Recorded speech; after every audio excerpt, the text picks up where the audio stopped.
Hi guys, I'm Perry from Rind. I'm going to talk to you today about cheese rinds. One of the most popular things that I get asked all the time is what cheese rinds can I eat, can I not eat, etc, etc. The interesting thing, we're doing all artisan cheeses and that's what I'm going to focus on because that's what I know. But most artisan cheeses, rinds are edible. It's more often than not that you are able to eat the rind than you won't be able to eat it. So I'm going to just walk through because I kind of got a natural instinct for this. So I wanted to walk through and just show you what I see and what the reasons why I choose to not eat and some of the techniques that I've picked up. So first up, we have some of our bloomy rind cheeses. So you recognize these. They've got the white pal kind of exterior on there as well. They're a little bit wrinkly, a little bit mushroomy to smell. And if you kind of push them and feel with your finger, they feel slightly smushy. You know, that's the best way to kind of describe it on these.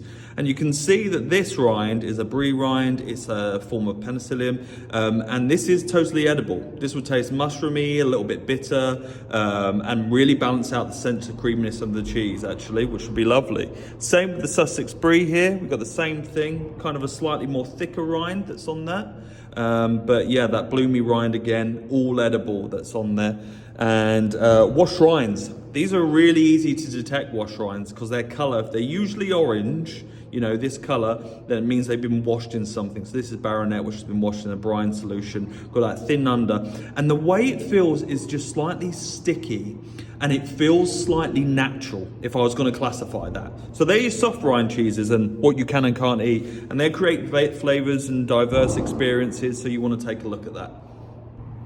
So I'm going to go through now the hardest cheese to detect, and I've got some Lincolnshire Poacher here. So Lincolnshire Poacher is a fantastic cheddar style that's made in Lincolnshire, which you guys all love online. But you see this kind of rind that it's got here. Now if you give it a feel, it does feel natural and it doesn't look shiny, this one. You can see a little bit of shine on that corner, which kind of gives you the indicator that there might be something there. And this is actually covered in a Plastico. So it's a covering that goes on the outside of the cheese, actually edible, and just won't be as pleasurable kind of an experience, just to say. And this is on most cheeses. So if you want to check how this works, then see that, right? See, if you get your nail just underneath there and you pull it off, you get like a flake almost. That's the way you can detect. I'm trying to get a clean one. See how that kind of peels off?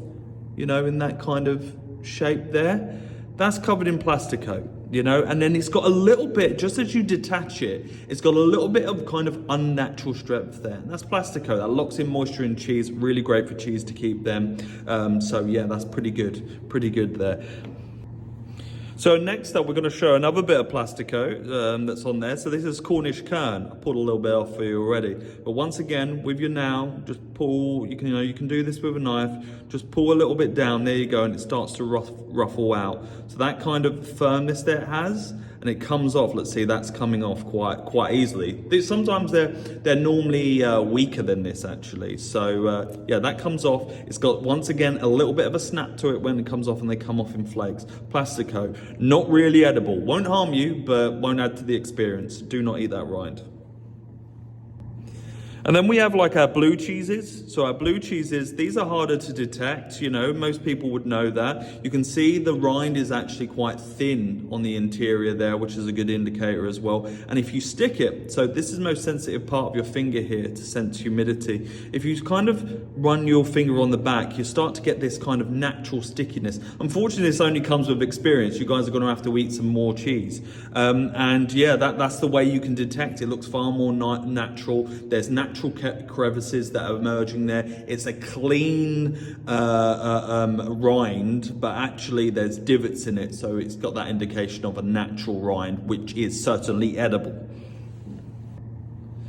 And then next up, I have like the Gouda style. So these are heavily coated, right? So you should be able to detect these. Now, once again, run your hand across it. This one's quite dry, but it's got like almost like a plastic kind of feel to it. You should be able to detect these. Once again, if you peel off, you'll see it comes off in indentations. This kind of is a little bit more chunky that's in there. But you can see the unnatural color there, this bright yellow that's kind of there, that's underneath. This clear, distinct line that's there, very clear.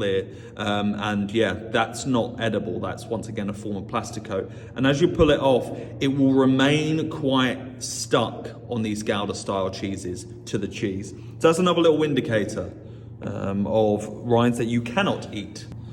So next up, we'll talk about this little Godminster that I've got here. So clearly, you know, a wax-covered cheddar. So it's got a wax covered on the outside. You can tell that one by the distinct color, this purple. They're normally a bright, draw your eye kind of color. And also you've got this kind of little wax melt that's on there. So it's like a candle wax, and that's what you need to think. When you cut into this cheese, you're gonna see a clear difference between the interior and the exterior. You can pull it off and then loads of it will come off, and it will essentially feel like a candle. So do not eat candle, guys, and do not eat wax on the outer of cheese.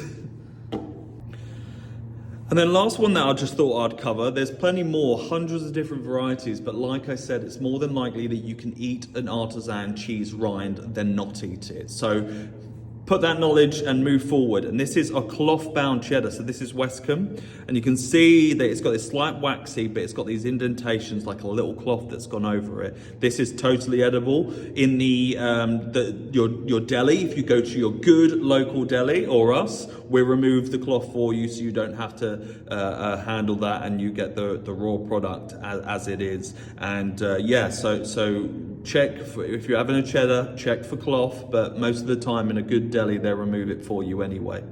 So totally edible. And then if you did want to see what that kind of looks like on a whole, I've got a whole Westcombe here for you. And you can see, it's going to be hard to see, let me just flip out my knife, this little cap here that's there. So if you did see that, look, it would come off and be like this. So if it is on your cheddar and you've bought a large portion of it, that's how it's going to come off, and you'd need to keep on unwrapping that until you get to the bottom of there. But you can clearly see it, it definitely looks like a mummified cheese. And yeah, you'll see these kind of little stick downs that are on there that you can just peel off, and once you get to the lower layer, you'll be like the cheese before it. And